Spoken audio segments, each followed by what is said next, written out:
കുറേ നാൾക്ക് ശേഷമാണ് ബൈക്കിലൊരു ട്രിപ്പ് പോകുന്നത്. വെളുപ്പിനെ 4 മണിക്ക് ബൈക്ക് എടുത്തൊരു പോക്ക്. കൂട്ടുകാരുള്ളത് കൊണ്ട് മടുപ്പുണ്ടാവില്ല എന്നുള്ള കാര്യം 100% ഉറപ്പാണ്. അജാദ് ടീമാണ് നമ്മുടെ കൂടെയുള്ളത്.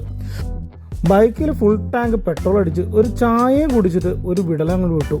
പോകുന്ന വഴികൾ മനോഹരം, കൂടെയുള്ളവർ അതിമനോഹരം.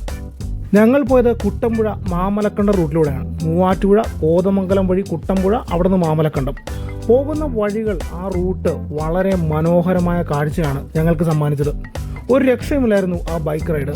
ഞങ്ങളുടെ കയ്യിലുള്ള വണ്ടിയൊന്നും ഓഫ് റോഡ് വണ്ടികളൊന്നും അല്ലായിരുന്നു. എന്നാലും മാമലക്കണ്ടം റൂട്ട്, ആ ഓഫ് റോഡ് വഴികളൊക്കെ നമ്മുടെ വണ്ടി നമ്മൾ സുഖമായിട്ട് കൊണ്ടുപോകുന്നു. നിങ്ങളുടെ ജീവിതത്തിൽ നിങ്ങൾ ഒരിക്കലെങ്കിലും ഈ വഴി ഒന്ന് പോയിരിക്കണം. കുട്ടമ്പുഴ ഗ്രാമം അത് ഒന്ന് കാണേണ്ടത് തന്നെയാണ്. കുട്ടമ്പുഴ പഞ്ചായത്ത് ആനയെങ്കിലും കാണാൻ പറ്റുമെന്ന് കരുതിയാണ് അതുവഴി പോയത്. എന്നാൽ ആനപ്പിണ്ടം മാത്രമാണ് നമുക്ക് കാണാൻ പറ്റിയത്. പിന്നെ മാമലക്കണ്ട സ്കൂൾ ഒന്നും പറയാനില്ല കേട്ടോ. ഒരു രക്ഷയില്ലാത്ത ആംബിയൻസ് ആണ് മാമലക്കണ്ട സ്കൂളിന്. മാമലക്കണ്ടം നമ്മൾ നേരെ വന്ന് കയറുന്നത് ഇരുമ്പുപാലം എന്ന് പറയുന്ന ജംഗ്ഷനിലാണ്. അവിടെ നേരെ അടിമാലി എത്തിയപ്പോൾ അറിയുന്നത് മൂന്നാർ ഫുള്ള് ബ്ലോക്കാണെന്നറിഞ്ഞു.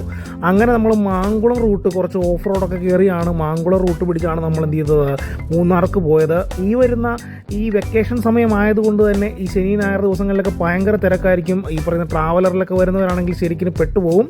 അപ്പോൾ ബൈക്ക് റൈഡേഴ്സിന് വലിയ കുഴപ്പമുണ്ടാവില്ല. ആ ബ്ലോക്കിലൊക്കെ കുത്തിക്കയറ്റിയൊക്കെയാണ് പോയത്. അപ്പോൾ വലിയ പ്രശ്നമൊന്നും ഉണ്ടായില്ല. നമ്മൾ പെട്ടെന്ന് തന്നെ എത്തി. ഈ കാണുന്ന കോട്ടേജിലാട്ടോ ഞങ്ങൾ താമസിച്ചത്. കാസ 1960 എന്ന് പറഞ്ഞ വട്ടവടയിൽ നിന്നൊരു 8 കിലോമീറ്റർ ഉള്ളിലേക്ക് മാറിയിട്ടാണ് ഈ സ്ഥലം. കാടിനകത്തായിരുന്നു ഞങ്ങളുടെ സ്റ്റേ. വളരെ മനോഹരമായ ഒരു സ്റ്റേ ആയിരുന്നു ഇതിൻ്റെ അകത്ത്. ഇതിലേക്കുള്ള വഴി കുറച്ച് ദുർഘടമാണ്. ബൈക്ക് ഓഫ് റോഡ് ബൈക്കൊക്കെ ആണെങ്കിൽ പെട്ടെന്ന് കയറി പോകും, ഇല്ലെങ്കിൽ കുറച്ച് പാടാണ് കയറി പോകാനായിട്ട്.